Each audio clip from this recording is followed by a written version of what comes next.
Hello, everyone, and welcome. This is your top 10 myths for homeschooling high school. I have Anne Karako with me, and she is a writer, a blogger, a podcaster, all kinds of things at annieandeverything.com. She does have a podcast and a Facebook group called It's Not That Hard to Homeschool High School. I encourage you, if you are looking at homeschooling high school, to go over there and check all of her stuff out. But welcome, Anne. Thank you for joining me so much. Tell me a little bit about your family and your homeschool. Thanks for having me here. This is going to be just so much fun. So we homeschooled from the beginning, K through 12, all of our children. So I've got five. My oldest is 26. I've got a newly 25-year-old, a 23-year-old who just got married, a 21-year-old, he's our only boy, and my last child is a senior this year, due to graduate in May. So I think I can't remember. It's gotten to the point where I don't even know the number of years I've been homeschooling. I advertise it as like 20 plus because I just don't even remember anymore. So it's been a wonderful journey for all of us, and we've done it really all sorts of ways. At the beginning we were with kind of a co-op, and then we went away from that for a while, did eclectic things, went back to co-ops as some of the older kids got out of the house, then the younger ones were feeling a little lonely. So just have really enjoyed homeschooling for our family. All of my kids got into colleges just fine and are now, the ones that are done, they're productive members of society, which is what we're going for. So it's been a great journey for all of us. I'm living in rural Missouri at the moment and loving that as well. So yeah, I guess that's that. Very good. I'm so happy that you're here to talk about your expertise, to show people that it really is not that hard to homeschool high school, and to sort of talk through some of these myths that people might have about homeschooling high school. But before we get there, I really want to know how you feel your teen has benefited from being homeschooled. Yeah. So a lot of that comes down to why are you homeschooling high school? And everybody's going to have different answers for that. So in our family, it was not about academics, actually. It was about their character. And so we personally felt that our job was to give them the time and the space to grow into who they really should be, who they really were as God created them, without all of the messiness of peer pressure and the drugs and the sex and whatever else you're finding in the public school system. We felt that it was more important to protect that for them than to send them out even to be lights. That was our personal conviction.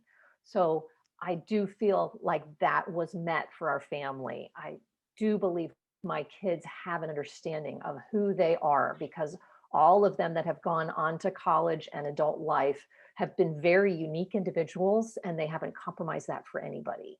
And I love that about homeschooling. I think the family unit as a whole is the strongest thing that we've got going, especially nowadays. We wanted our kids to trust the family unit, to not trust their peers more, or find their approval from peers more than they found it through us. We wanted that to be a place of safety, and we felt that homeschooling was the best way to do that. So I do feel that was probably the biggest benefit. I mean, there's so many others. You can tailor education to your kid, right? And how your family functions. I think that's huge. Scheduling issues. You're not running around busy, crazy all the time. So many benefits. But for us, that ability for our kids to form their character without pressure from a bunch of negative outside sources, that was crucial for us. Absolutely. I love that reason or that benefit. So let's talk a little bit about the myths that you've Yeah. heard, and Yeah. let's tackle why they're just myths.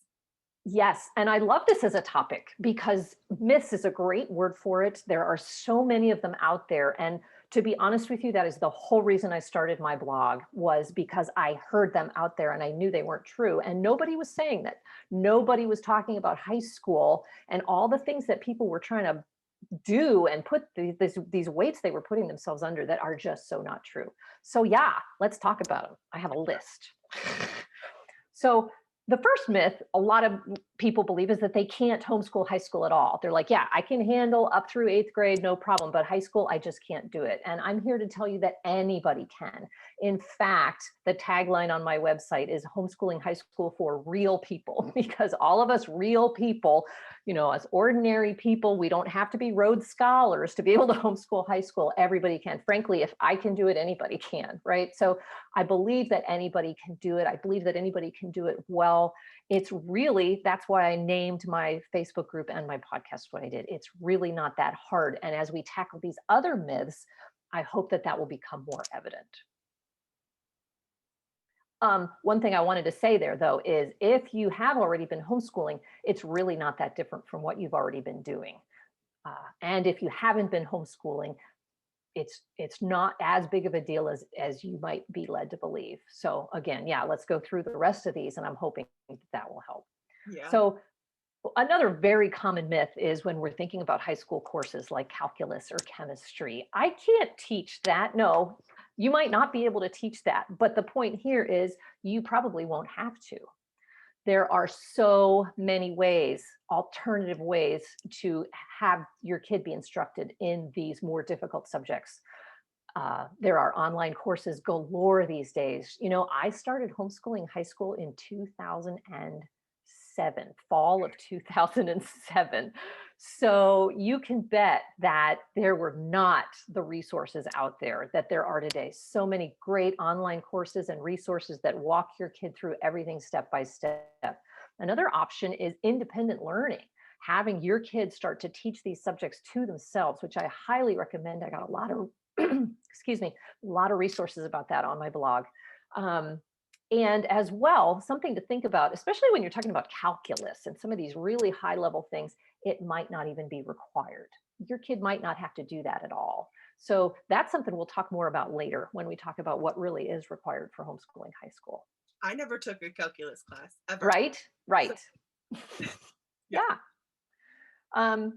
Another common myth, and this kind of ties right into that last one, is the need to follow public school requirements. So a lot of people, families, when they're starting to think about homeschooling high school, they go straight to their local district's website and they look at or their state's education website, and they look at what public school graduation requirements are. And they're like, we have to do all those. Guess what? You do not have to follow what your local public school is doing, what the State Department of Education tells public schools to do. None of that is anything that you must do. There is really, I'd like to say there's only one must when you're homeschooling high school, and that is that you must, and this is not up for debate, there is no negotiation here, you must follow your state's homeschool law.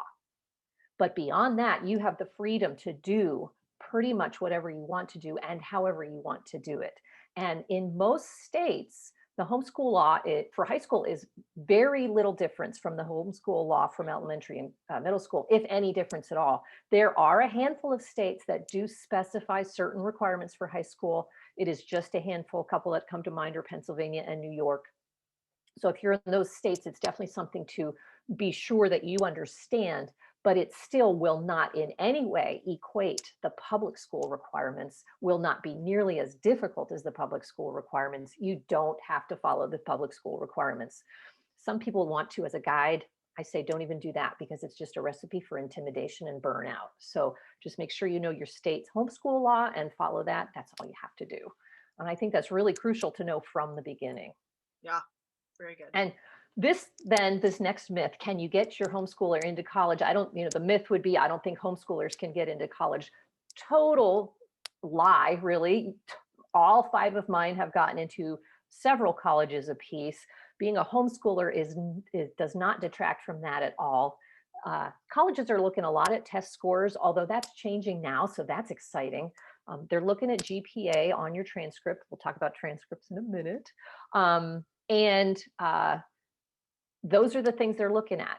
And they're looking at, here's a key thing that you also are wise to look at as far as how to plan what your kid is going to do, is look at college admissions requirements. So every college out there has a website, and 98% of the time, they've got a list of what they expect a high schooler to have taken in high school before they apply to that college. Sometimes for homeschoolers, it's slightly different, but usually it's not. And if you can't find it on the website, it's always in their catalog. So you might need to download a catalog and look at it there.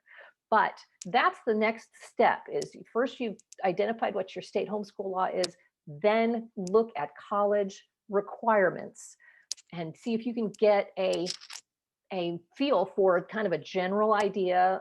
Even if your kid doesn't know what college they want to go to yet, just sample some colleges and see if you can get a feel for what they require. And then you can plan according to that and know that you're not going to be missing anything. Those two things are the crucial things to plan if your kid is headed to college. Of course, if he's not headed to college, there's a myriad of other things you can do, probably a topic for another day. Most homeschool parents are wanting to prepare their kid for college anyway, just to be sure that if the kid changes their mind later, they've got that to fall back on. I do want to just, if I can, take a half a mo. I did write a book about the whole planning process. It's called Cure the Fear of Homeschooling High School. You can find that on my website. It takes you through the research of state homeschool law, the research of college requirements, and then building a 4-year plan or 5-year, if that's what you decide, for your kid based on those things. Takes a lot of the fear away, builds confidence, gives you a roadmap to follow. So if anybody's interested in more information about that, look for it's called the High School Planning ebook on my website. So the next one we're looking at is, will they, oh no, okay, I'm sorry, lost track of where I was. We mentioned transcripts. That's where I want to talk about transcripts right now. The myth is, a homeschool transcript is not going to be as good as a public school transcript, or that a mom can't make a transcript for herself. And I'm here to say you totally can. A lot of us are working with homeschool software. And often to keep track of grades and lesson plans and stuff, often a homeschool software program will have a built-in transcript generator. And that's probably the easiest way to do it if you are already working with some software like that. Those of us that don't have that option, and I did for my first couple of kids, but I don't anymore, all a transcript is very simple. It's a list. Just think of it as a list. It's a formatted list. It needs to be easy to read, and look decent, but it's just a list of the courses that were taken, the grades that were earned for those courses, and the credits that were given for those courses. That's all it is. There is nothing more to it than that. It's not a resume. It's not the same thing as a diploma, completely different thing. It doesn't have to list all of their activities. It does not have to include anything like summaries of courses or course descriptions. I do have resources about course descriptions on my site, but a transcript is not the place for them. It's literally just a list. I do have a new freebie on my website, It's a free download. It's a checklist for what does belong on a transcript and what doesn't belong on a transcript. And it also includes a free sample of an actual kid's transcript. Basically, one of my kids' transcripts, I, redacted all of the personal identifying information, names protected, names withheld to protect the guilty, right? And it's a real life transcript. And it actually got this kid a full tuition ride at a local junior college. And it has B's in it, y'all. It's possible. It doesn't have to be all A's. So anyway, all that to say, yes, you can make a transcript. Another thing that I offer on my website is a template that you can it's a PDF, works on any computer. You can download it. You can type from square to square exactly what you need to put in there, super easy.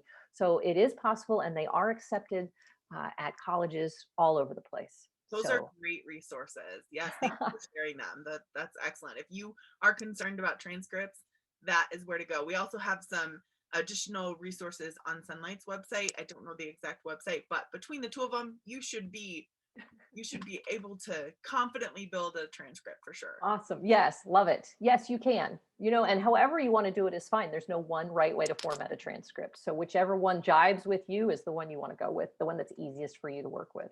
Yes. Love it. Will my kids miss out academically? That's another thing. Academics is so pushed in the homeschool world, because it is true, our kids will get a better education as homeschoolers.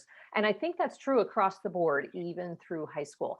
I do think there are some things I'm going to admit that my kids missed out on as far as the academic challenge of a regular high school class. I didn't provide AP courses for them, but you totally can do that in your homeschool. It's totally up to you. You don't have to. It is not required for getting into colleges, but you can. Another option that a lot of people like to use is dual enrollment. In other words, your kid is actually going to the local community college, or now they're also doing it online, taking college level courses and getting credit for high school for that. And then it's also college credit that they can transfer onward to whatever college they decide to go to. That's another very valid option. Again, none of my kids did that. We just stayed home, did the homeschool thing at home, and it was fine. So, as did they get the challenging, 50-page research paper to do? No, they didn't. But that was my homeschool style. That was my homeschool. The why was I was focused more on family relationships, and the academics were secondary to me. However, I will say that even with that mindset, all of my kids achieved merit scholarships at college. So you don't have to do all those things. You don't have to have the high-powered academic environment in your homeschool in order to get into college, to get scholarships, to succeed in college. So yeah. Absolutely. So here's another one, because teens are teens. And so a lot of people will say, I can't teach my teen. And I'm gonna be honest. This is the time when things get a little more challenging relationship wise. So it's not the same thing as, the younger kids, you tell them what to do, when to do it, they sit down, they do it. No, it doesn't always work out that way. Teens are developing their personalities. They're wanting some autonomy now. They're wanting some say in the decision-making processes that relate to them. And that is very natural, very normal. It's very normal for there to become some tension, especially because sometimes we can feel like we're blindsided by all of this, even though we'd heard about it. We didn't really expect it to happen to us, right? Our parenting is much better than those people down the street. And so our teens are going to be totally wonderful, beautiful people all the way through high school. And they may be. Mine weren't. You're lucky if you could count yourself lucky. That's right.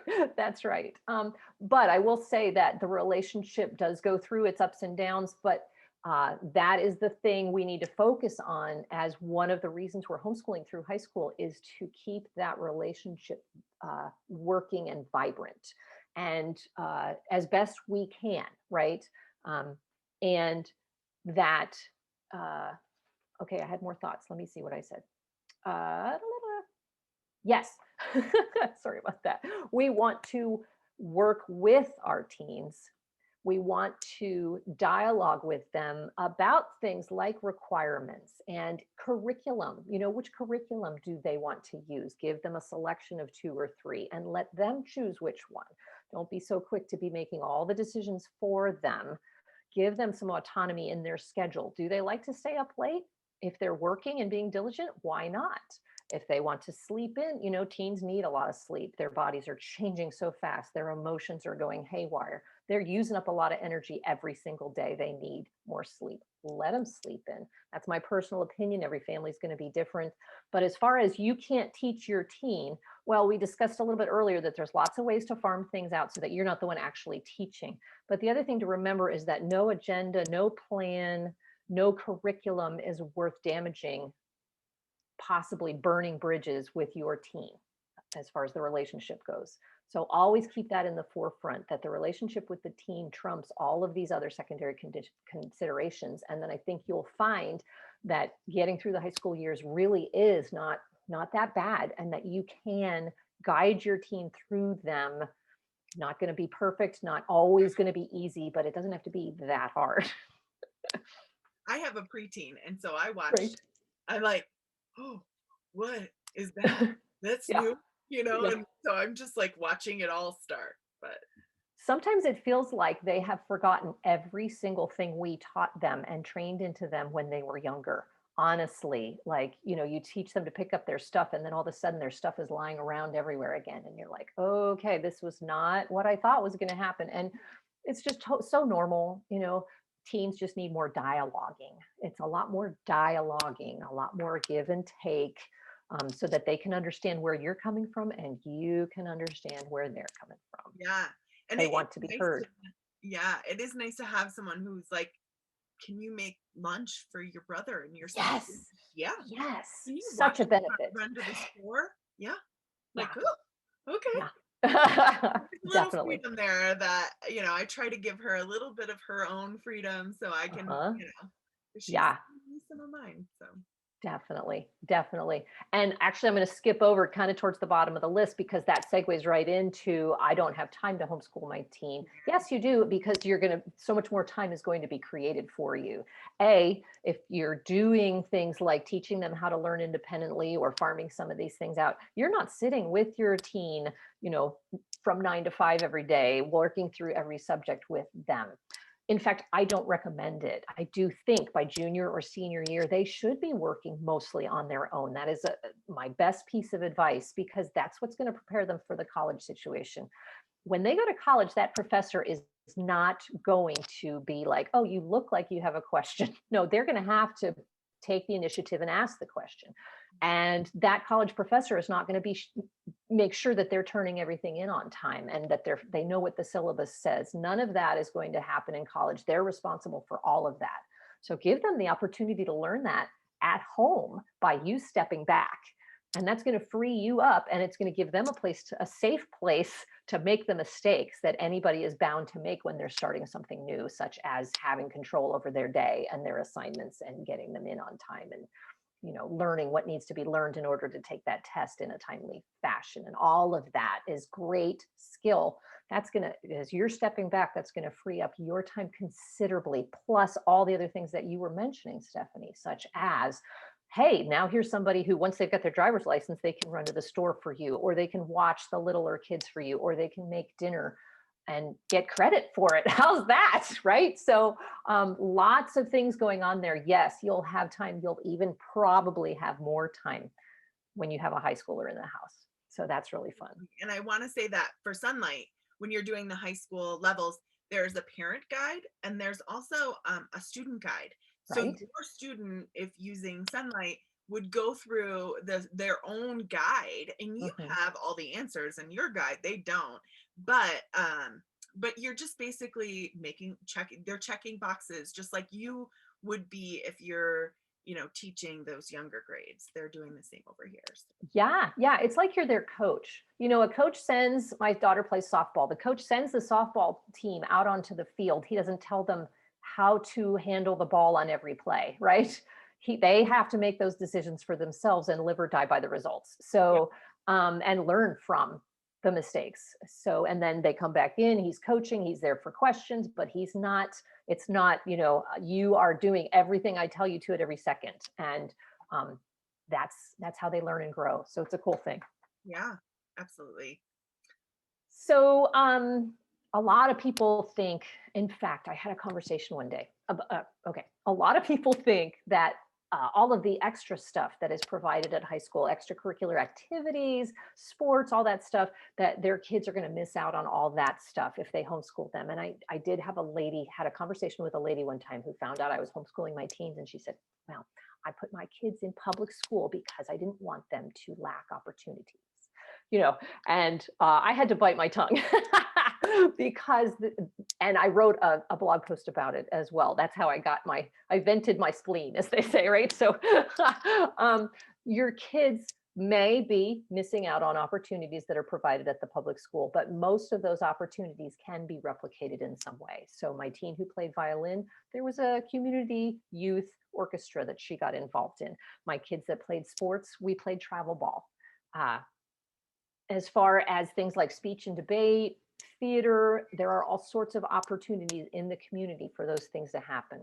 Here's another thing. If you're homeschooling your teen has more time, and they might find opportunities that they want to explore that aren't even offered at the public school. They have the opportunity to explore whatever they want because they have the time to do so. So there's that.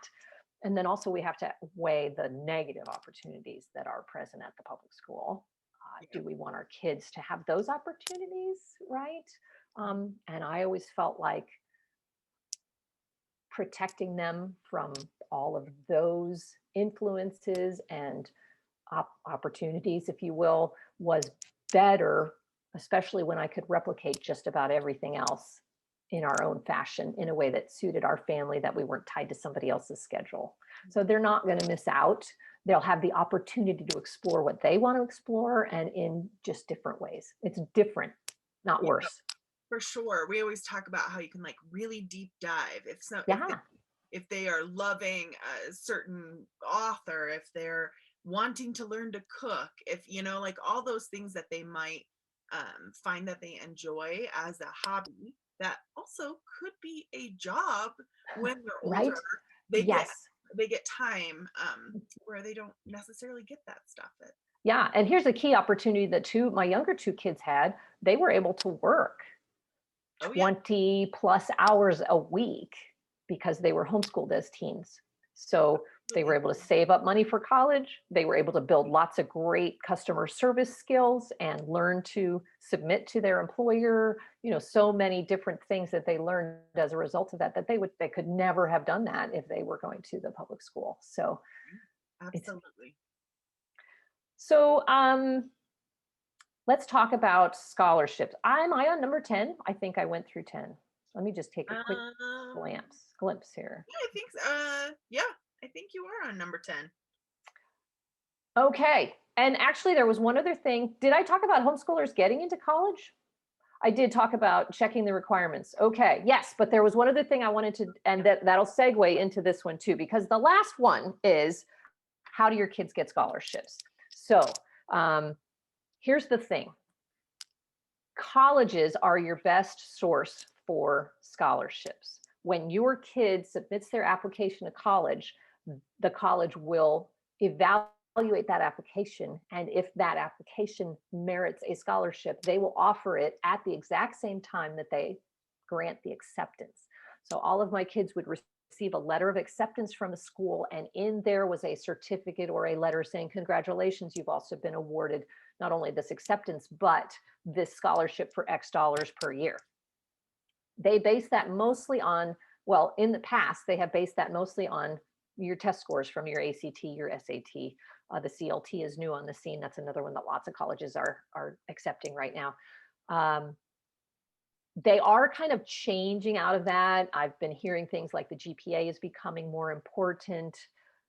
But that is still going to be the best source for scholarships, is the actual colleges that they apply to. And it's very doable. And all of my kids were offered some to a lot of money. And the test scores don't have to be incredibly stellar. One of my daughters had a 26, which is it's actually above average, but people kind of think it's kind of so-so, but that earned her some merit scholarship money. It does not have to be high. I want everybody to remember that a 20 is the average ACT score. I think it gets a bad rap sometimes, but 20 is average. So anything above 20 is great. And colleges give money for that. Now, here's the question. What kind of college are you aiming for? And I think this is very crucial, and it does tie back to the previous myth of, can homeschoolers get into college? They totally can, but also, are you aiming for the college that your kid is going to fit best at? So a lot of people out there talk about, oh, the transcript has to look amazing. They have to have a 4.0. They have to have all these volunteer hours, and they have to have won a bunch of awards. And that's the only way they're going to get into college or get scholarships. And that is just so not true. But here's the main thing. If you're aiming at like upper tier college, that might be true, but that's just a small segment of the population. So the rest of us should be looking for the college that fits your teen, not trying to make your teen fit the college. You want your teen to go to school where they're going to feel comfortable, where they're going to feel successful. You don't want to try to reach way up here when your teen is not a good fit for that. When that college is going to stress your teen out, you've made them look wonderful so that they can get in, but it's not really who your teen is. And there are so many colleges out there that your teen can fit in perfectly well, that your teen will look great to that college. And as a result, they will offer your teen money. It doesn't have to be the highest score in the world. It doesn't have to be the highest college in the world. Do keep your eyes out for, because the end result is they're going to get their degree.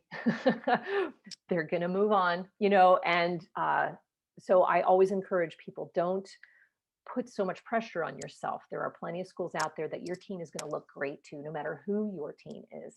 And those are the schools that you should apply to, because who going to offer. I can't even make a sentence out of that. They are going to offer your kid money. Yes. I want to say too that there are private places that you can get scholarships from too. Sonlight offers a scholarship for their grads. So definitely check that out. I think scholarships open in the fall, and then they make a decision. Well, they're making the decision, I believe, this week or next. Ooh, nice. I'm entirely sure. But Sonlight is a perfect example of one of the opportunities your kid can have that's completely different than public school, that your kid can have a literature-based education in high school. And it's something that you're not going to find any other place but in homeschooling. And it's such an enriching education, and it's going to appeal to so many more teens than just your cut and dried textbook.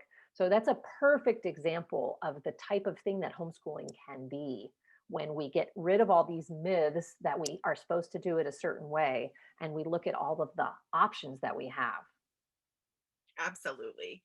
I will put all of the myths we talked about in the description, so you can go through them and see that. But let's talk about, that's a great segue into, because we talked about this before, what's your favorite memory of homeschooling your teen?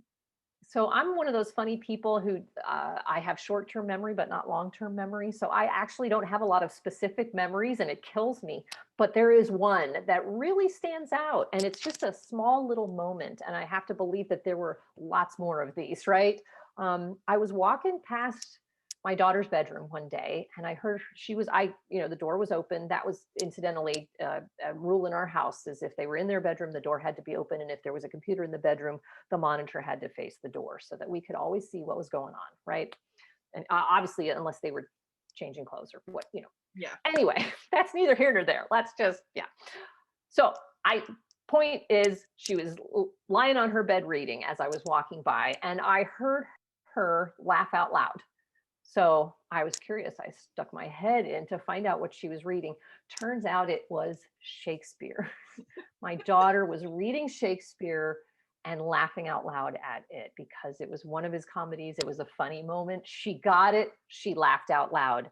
And that just warmed my heart that, yes, our kids can enjoy their learning. It doesn't have to be dry and boring, and they have the opportunity to just enjoy it as they homeschool. And yeah, that one, I still think about that. Oh, I love it. That's great. Yeah. You have another book behind you before we go. Oh, do you want to talk about that one real quick? Thanks. And I meant to bring it up when we were talking about just teens and also state homeschool law. This is actually a little bit of a hodgepodge of topics. It's called Save Your Sanity While Homeschooling High School and Practical Principles for a Firm Foundation. And it is a regular book. So the Cure the Fear book, just as a differentiation, has forms to fill out as you're planning. It's more of a handbook type thing. This is more of a, let's read this, let's be encouraged. It's about your expectations as you homeschool high school. And we talked a lot about that already today. What are we aiming for? What are we expecting? Let's tailor it instead for our family and our kid, rather than trying to meet the expectations of everybody else out there. And this gives you just clarity about what your options really are, and what you do have to do and what you don't have to do. And so there's a whole chapter on how to interpret your state homeschool law. There's a chapter on finding college requirements and looking for a college, like we talked about. Another chapter in here is about independent learning and how to do it. We talked about that. Another chapter in here is about your relationship with your teen and practical ways that you can keep that strong or rebuild it if it has become damaged. So it's just kind of a grab bag of topics, but I'm hoping that it's encouraging to people, so that you can find on my website too. Either one of these is also available on my website. It's going to be a printable, downloadable PDF, but they're also both available on Amazon as paperbacks, like you see here. Awesome. Thanks. I appreciate that. No problem. Well, I am so happy you were able to join me today, Anne. And I hope that, we've talked through these myths and we've kind of squashed them, right? That's the So goal, too. is that we Yes. can show you that you can actually do it. It's not that hard. I Mhm. encourage everyone to go over to annieandeverything.com and learn just get all of her knowledge, because she's got tons over there. So thank you so much for joining me, and we will see you next time. Thanks so much for having me here. I thoroughly enjoyed it. Absolutely. Bye, everyone.